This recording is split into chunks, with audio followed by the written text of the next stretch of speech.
So Arora பார்த்தீங்கன்னா ரொம்ப அழுதுகிட்டே இருப்பாங்க. மார்னிங்கே வந்து பார்வதி கூப்பிட்டு நீங்கள் கமருதீன் கிட்ட பேசுறது ரொம்ப க்ளோஸாக இருக்கிறது எனக்கு அஃபெண்டிங்காக இருக்குது அப்படிலாம் சொல்லியிருப்பாங்க. அதுக்கப்புறமா என்னன்னா துஷார் போனதுக்கு காரணம் நான் தான்னு அரோரா சொல்லும்போது அது ஒரு வேளை இருக்கலாம் அப்படின்னா நீங்கள் அதை புரிஞ்சுக்கணும் அப்படின்னு சொல்லி இவங்களும் கொஞ்சம் இது பண்ணியிருப்பாங்க.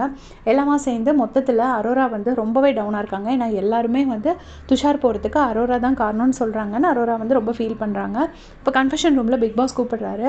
கூப்பிட்டு போகிறாங்க. அங்கே போய் பயங்கரமாக அழுறாங்க. உடனே பிக் பாஸ் சொல்கிறாரு, ஒருத்தர் போனதுக்கு நீங்கள் காரணமாக இருக்கவே முடியாது அப்படின்னு. எல்லாரும் அப்படி தானே சொல்கிறாங்க பிக் பாஸ், எல்லாருமே என்ன தான் சொல்கிறாங்க, என்னால் தான் துஷார் போயிட்டான்னு சொல்கிறாங்க. ஸோ என்னால் அது தாங்கிக்கவே முடியல. கலையை கூட நான் தான் நாமினேட் பண்ணேன், அவர் கெட்ட வார்த்தை பேசுகிறாருன்னு. ஆனால் அதையே வந்து விஜய் சேதுபதி சார் ஸ்டேஜில் கேட்கும்போது என்னால் தாங்கிக்கவே முடியல. என்னால் அவர் போயிட்டார், ஏன்னா அவருக்கு 2 குழந்தைங்க இருக்குது அப்படின்னு சொல்லிட்டு பயங்கரமாக அழுறாங்க. உடனே பிக் பாஸ் சொல்கிறாரு, இது வந்து ஒரு சேர்ந்து வாழ்கிற வீடு, எல்லோரும் சேர்ந்து வாழணும். இந்த நாமினேஷன் இது எல்லாமே இது ஒரு பார்ட் ஆஃப் த ப்ராசஸ் தான். அதில் நீங்கள் எந்த தப்பும் பண்ணலை, உங்கள் பேரில் எந்த தப்பும் இல்லை. ஒருவேளை துஷார் நல்லா விளையாண்டுறாங்கன்னு மக்கள் நினச்சிருந்தா கண்டிப்பாக அவங்க ஓட் போட்டிருந்துருப்பாங்க. ஸோ ஓட் கிடைக்காதவங்க வெளியே போகிறாங்க. அது வந்து நாமினேட் பண்ணவங்களோட தப்பு கிடையாது. அது கூட விளையாண்ட உங்களோட தப்பு கிடையாது. அப்படி ஒருவேளை அவங்க வந்து உங்களை நீங்கள் சரியில்லைன்னு நினச்சிருந்தா உங்களையும் ஓட் போட்டு வெளியே ஓட் போடாமல் இருந்து வெளியே அனுப்பிச்சிருப்பாங்க. ஸோ நீங்கள் இப்படி ஃபீல் பண்ணக்கூடாது அப்படின்னு சொல்கிறாரு.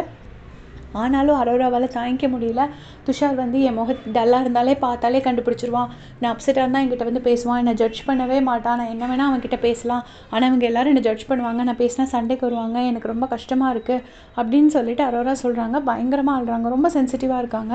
அப்போ பிக் பாஸ் வந்து அவரால் முடிஞ்ச வரைக்கும் மோட்டிவேஷனல் ஸ்பீச் கொடுக்குறாரு. எனக்கு தெரிஞ்சு உண்மையிலே நீங்கள் அரோரா ஃபேனாக இருந்தீங்கன்னா இந்த வாரம் அரோராவுக்கு ஓட் போடாதீங்க. ஏன்னா அவங்க உண்மையிலேயே இங்கே இருக்க விரும்பலை. வெளியே போயிட்டு இதை விட ஹாப்பியாக இருப்பாங்க அப்படின்னு நான் நினைக்கிறேன். மேபி அவங்க வந்து அவங்களோட பெட்ஸ் எல்லாம் மிஸ் பண்ணுறேன் அப்படின்னு சொல்லியிருப்பாங்க. நிஜமாக வந்து அவங்க வந்து ரொம்ப ஒரு குழந்த மாதிரி இருக்காங்க. இந்த பிக் பாஸ் வீட்டுக்கான ஒரு பர்சன் வந்து கண்டிப்பாக அரோரா கிடையாது. அண்டு துஷாரோட நிழலில் அப்படியே இருந்துட்டாங்க. துஷார் வந்து போனதுக்கப்புறம் அரோராவால் சர்வைவ் பண்ணவே முடியல. ஸோ பெட்டர் வந்து அரோரா இந்த வீக் எலிமினேட் ஆகிட்டா நல்லாயிருக்கும் அப்படின்னு நான் நினைக்கிறேன். உங்களுடைய கமெண்ட்ஸை சொல்லுங்கள்.